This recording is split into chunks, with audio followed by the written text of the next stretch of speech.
So one of my favorite museums in the world is the National Air and Space Museum in DC. I also love the sister museum that we have in Dulles, Virginia, that has a numerous amount of aircraft and spacecraft on exhibit. And I love the collection of aircraft, spacecraft, avionics technologies, spacesuits, different airfoil designs, and then really just a collection of different technologies that have allowed humans to travel the Earth and space over time. But I'll say one of my favorite exhibits in the National Air and Space Museum is they have a room that's dedicated to time and navigation.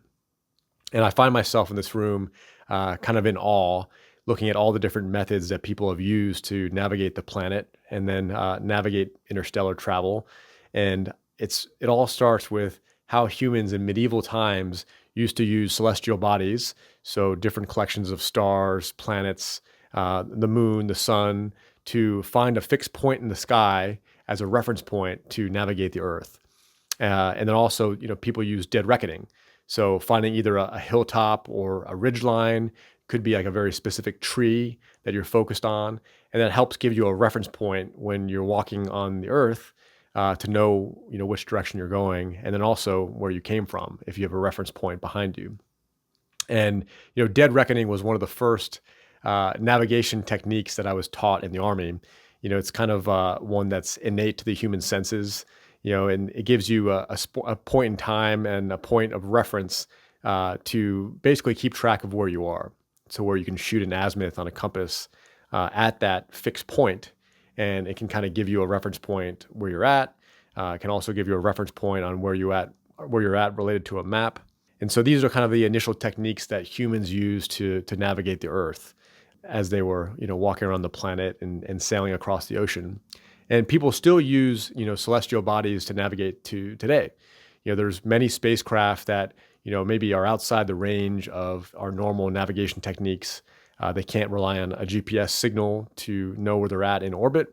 So they actually use star trackers to identify celestial bodies in the sky as a reference point. And that helps them, navigate and helps keeps their position, navigation, and timing technologies on board the spacecraft all aligned and calibrated correctly. So this series will be all about navigation. We're going to go back and study medieval methods of navigation, what people used for, several millennia before where we are at today. We're going to go through some of the techniques that are used in modern navigation, both, backwoods and back terrain navigation, some of the navigation techniques that are taught in the military that I learned. And then we're going to go into some of the emerging technologies around quantum magnetometers and different quantum computing techniques that will enable human beings to navigate not only on this planet, but beyond and navigate into other planets and other solar systems down the road. Feel free to send me a message or comment in the video if there's other types of navigation techniques that I haven't covered. I'd love to hear your thoughts because navigation was a big part of my job in the military as an infantry leader, and it's a big part of who I am as a pilot too. You have to be able to figure out where you're at using the navigation techniques that are on board an aircraft in the cockpit. So looking forward to this one, and stay tuned.